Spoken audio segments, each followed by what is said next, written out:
Prof. Suteki sudah menyampaikan paparannya tentang politik hukum. Nah, saya akan bicara dulu sejarah hukum, ya.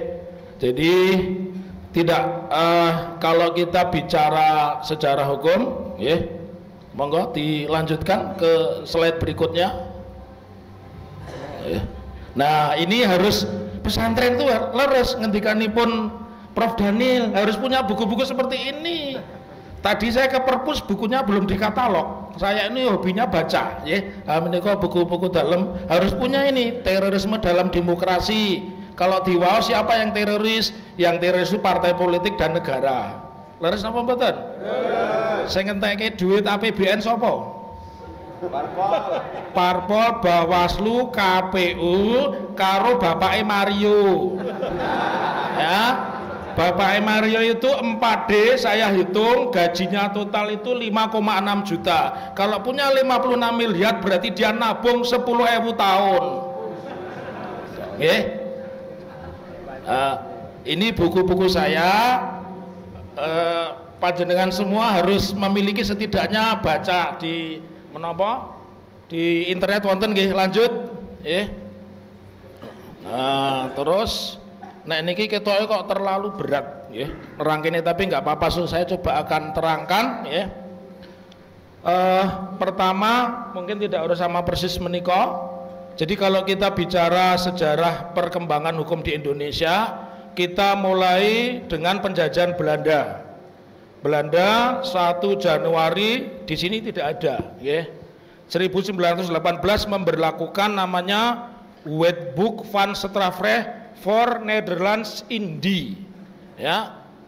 Kalau diterjemahkan kitab undang-undang hukum pidana yang berlaku di Hindia Belanda, karena Belanda saat itu juga menjajah Afrika Selatan, ya. Belanda juga menjajah Suriname, Belanda juga menjajah Papua Nugini dan beberapa daerah di Amerika Latin yang lain, ya.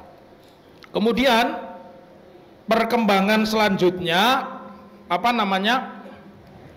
Indonesia pada saat kemerdekaan dengan Undang-Undang Nomor 1 Tahun 1946 memberlakukan Wetboek van Strafrecht sebagai KUHP, ya, sebagai KUHP, Kitab Undang-Undang Hukum Pidana. Tadi saya tanya santri, KUHP apa? Mas, kasih uang habis perkara. Ya. Kalau hakim hubungi aku kalau ingin menang. Kalau polisi,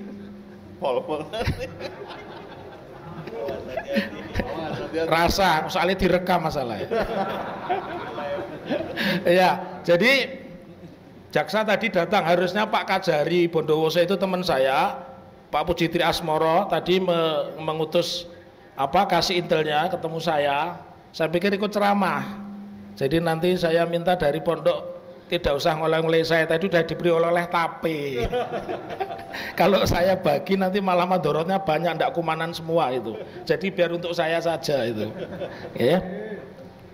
Lalu dengan Undang-Undang Nomor 1 Tahun 46 diberlakukan di Indonesia, tetapi hanya Jawa dan Madura. Dibuatlah kemudian Undang-Undang Nomor 73 Tahun 1958 berlakulah di seluruh wilayah Indonesia. Kenapa saya harus matur mensejarahkan KUHP?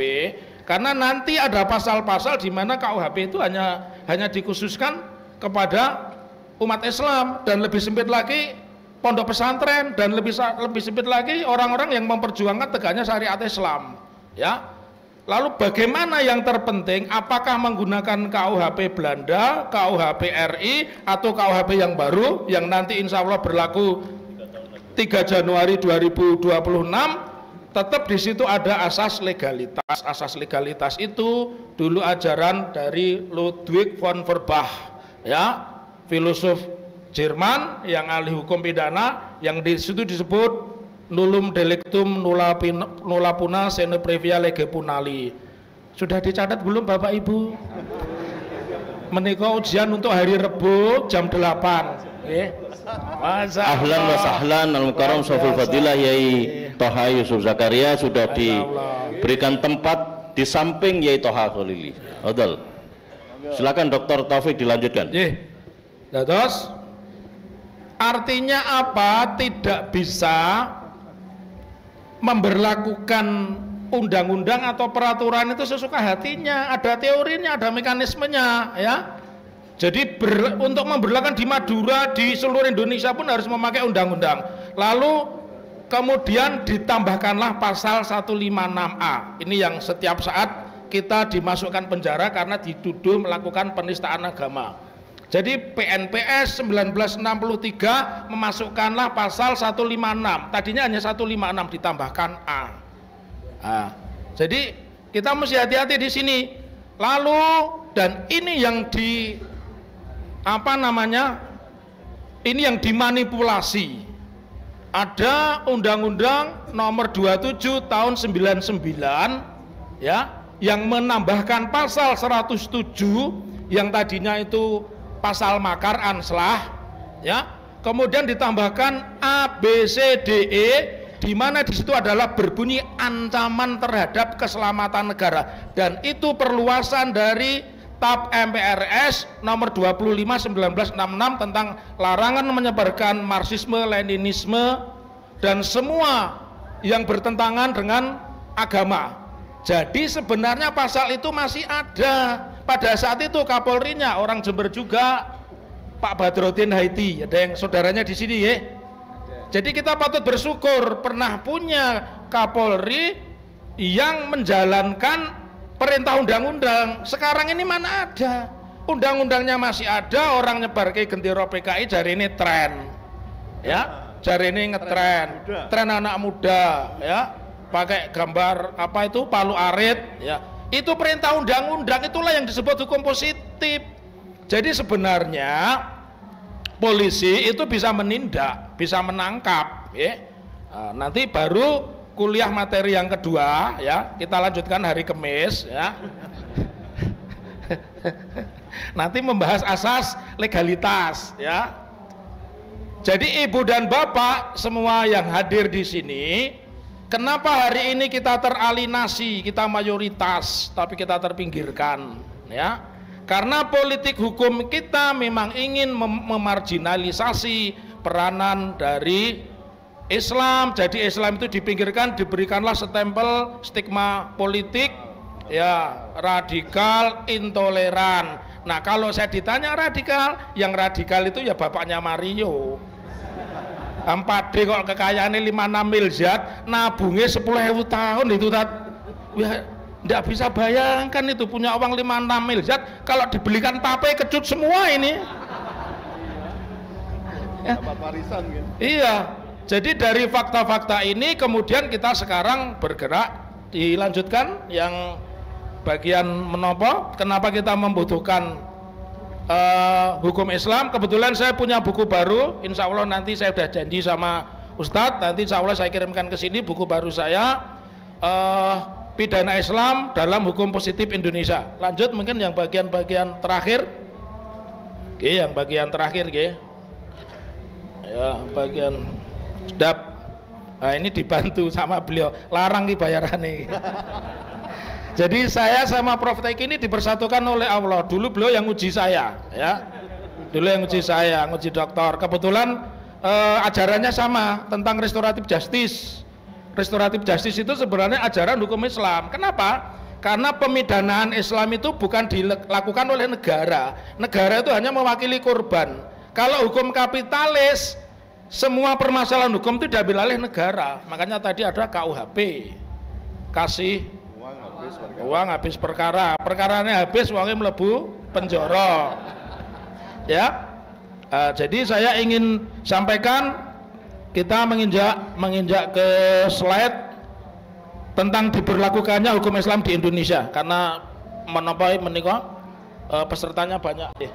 Nah, terus di menika yang definisi hukum Islam, ya. Ya. Kenapa pertanyaannya kita harus memberlakukan hukum Islam? Karena hukum Islam ini hukum yang modern, dan orang kan berpikir kalau hukum Islam itu selalu kisos. Tidak semua orang mencuri itu potong tangan dan sebagainya. Orang membunuh dibunuh, tidak. Nah, kelemahan terbesar hukum kapitalis itu tadi yang sampaikan oleh beliau, hukum itu terletak di tangan oligar. Oligar itu siapa? Oligar yang sekarang menguasai negeri ini. Jadi mereka bikin peraturan pajak, beli tanah 100 juta, pajaknya kena pajak progresif. Tapi kalau beli rumah 5 miliar tidak kena pajak. Adil toh? Ya, adil menurut Mbah Sangkil, ya. Kalau menurut kita tidak adil. Itulah praktek hukum yang terjadi. Kenapa? Karena hukum dikuasai kapitalis, ya. Masyarakat baru beranjak dari minyak tanah ke gas, tiba-tiba dimunculkanlah aturan baru listrik. Itu juga kapitalis, ya. Makanya sholawat saya nanti jangan lupa. Tadi udah saya ajari sholawat Ustaz, ya. Milih pemimpin yang bela Islam. Terus sholawatnya gimana? Oh, boleh saya ulang lagi, ya. Gak ada. Rukun Islam 5 cacahe, wong kang iman Ka'bah kiblate, 14 Februari dina pilihane, milih presiden sing bela awake dhewe. La ilaha illallah Muhammadur Rasulullah. La ilaha illallah Muhammadur Rasulullah. Tumbang milih presiden liade, anggur milih Pak Taufik presiden deh. La ilaha illallah Muhammadur Rasulullah. Takbir. Fokus. Terus saya lanjutkan, kenapa kita harus menggunakan sumber hukum Islam? Karena sumber hukum Islam itu yang kita bawa sejak kita lahir sampai kita masuk liang kubur, ya. Dan hukum Islam itu hukum yang oleh Kiai Rocky Gerung, tapi belum alhad. Kiai Rocky Gerung itu kan termasuk bagian dari agama yang fiksi, agama yang ke depan, bukan fiktif. Beda ya. Kalau fiktif itu karangan sing jarine arep gawe Quran ning kata-kata kafir diganti. Ganti ya mumet non muslim ya. Jadi saya lanjutkan. Oleh karena itu kenapa kita begitu penting memilih pemimpin muslim agar proses lahirnya hukum itu juga mengacu pada hukum Islam yang hukum progresif. Kalau ibu dan bapak tahu negara ini mengajarkan dengan Undang-Undang Nomor 14 tahun 70 itu bunyinya setiap putusan itu sangat islami sekali. Namanya jadi jaksa, polisi, hakim kalau menangkap, menahan, memutus orang harus pakai kalimat demi keadilan berdasarkan ketuhanan yang Maha Esa. Kalau digabungkan dengan pernyataan Al-Mukarram Al-Had Prof. Suteki tadi di pasal 29 negara berdasarkan. Nah, ini saya pesen pasal ini jangan sampai diamandemen, ya. Termasuk jangan sampai irah-irah yang berbunyi pro justisia demi keadilan itu dicabut. Jadi hakim yang baik itu hakim yang menjalankan syariat. Bagaimana? Ya sholat malam dulu sebelum dia menjatuhkan putusan. Jadi bukan seperti sekarang ini orang menyebut tindak pidana terorisme tanpa pernah dibuktikan tindak pidananya apa, didor. Itu sebuah kesalahan fatal. Itu namanya extrajudicial killing, ya, pembunuhan di luar proses hukum. Tidak benar. Yang namanya tindak pidana apapun namanya tetap tunduknya kitab undang-undang hukum acara pidana. Jadi ada proses penyelidikan, penyidikan, kemudian dia nyatakan bersalah atau tidak, baru kalau memang vonisnya 3 tahun, 15 tahun atau 20 tahun baru dia. Ini kan tidak pernah jelas, bahkan membuktikan betapa negara ini mengalinasi peranan muslim dan hukum Islam. Sudah meninggal ditembak baru dicari DNA-nya. Ya.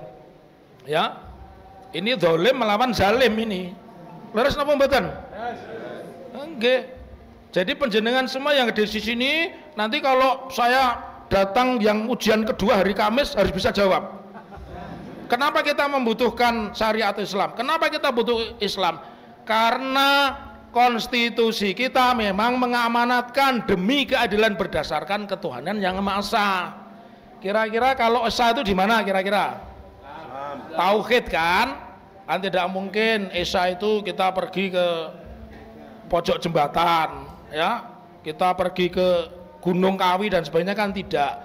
Jadi fakta-fakta inilah yang harus kita kembangkan kembali. Dan tadi sempat disinggung beliau, kalau nanti kita ini dimenangkan lewat sholawat tadi, kita cari pemimpin, kita petani ya, karena setahu saya pesantren ini sudah pernah didatangi Pak Prabowo sering ya, ya cuma sayangnya beliau tidak istiqomah ya kan, beliau lebih memilih Menteri Pertahanan penanaman pohon kan gitu ya. Nah, lebih memilih jabatan itu dalam enggak apa-apa, terkendali. Pak Prabowo enggak marah, bener nyata ya. Terus kita tidak boleh menafikan kenapa mengharuskan memilih pemimpin muslim. Nanti siapa yang bisa menjalankan keadilan berdasarkan Tuhan Yang Maha Esa?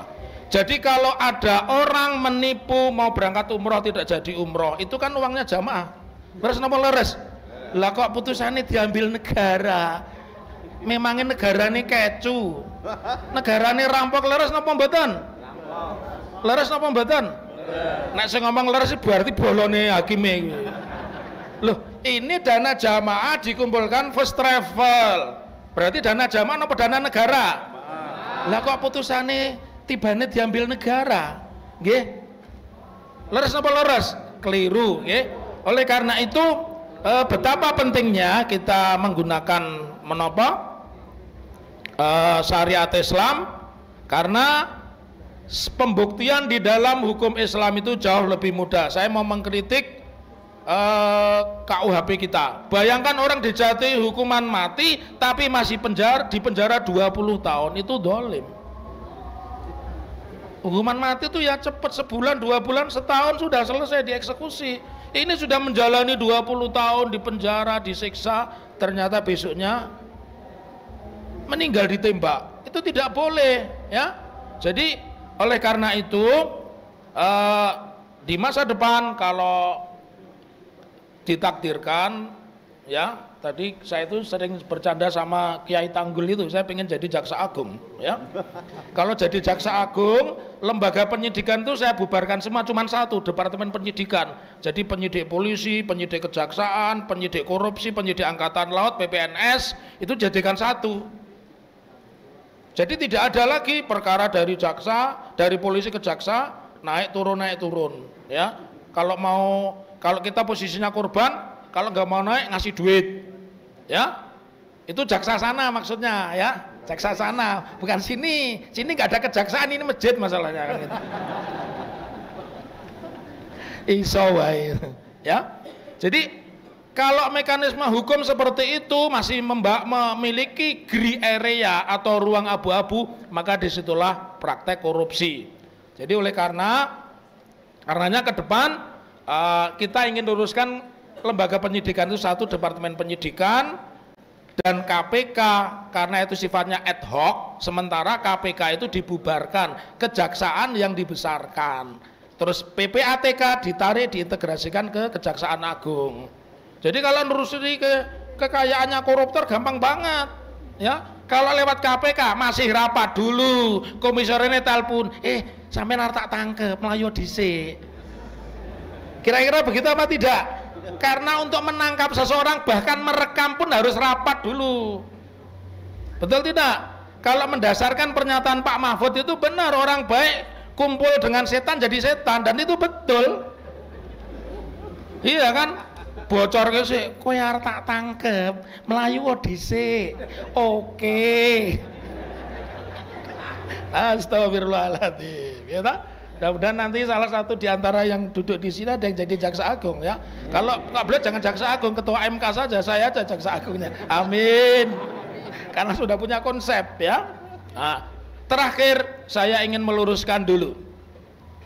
Polisi 1 April 1999 dikeluarkan dari ABRI oleh Pak Habibie. Pak Habibie ini bapak demokrasi. Karena Pak Habibie lah yang bisa menjadikan napi-napi politik masuk DPR, bahkan jadi presiden. Siapa? Sanana Gusmao. Ya, Pak Habibie pula yang merehabilitasi Sri Bintang Pamungkas dari seorang PNS dosen UI dipecat, akhirnya menjadi PNS kembali dan bisa meraih guru besar. Nah, yang ingin saya pesankan, polisi yang benar itu setelah dikeluarkan dari ABRI, BRIMOB itu ditarik lagi mesinnya ke ABRI, karena dulu BRIMOB itu dipakai tentara, dipakai polisi biar mempengaruhi orang-orang Papua tahun 62 dalam penentuan pendapat rakyat atau referendum yang akhirnya milih ke NKRI. Itu mekanismenya begitu. 1 April ternyata BRIMOB tidak dikeluarkan, mereka masih memakai pasukan sipil tapi simbol-simbolnya tentara. Ini saya tunjukkan ilmiahnya.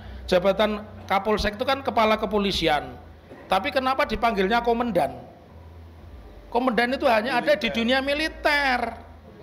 Iya, jadi kalau manggil Pak Kapolda ya jangan jenderal, Bapak Kepala Kepolisian, kan begitu.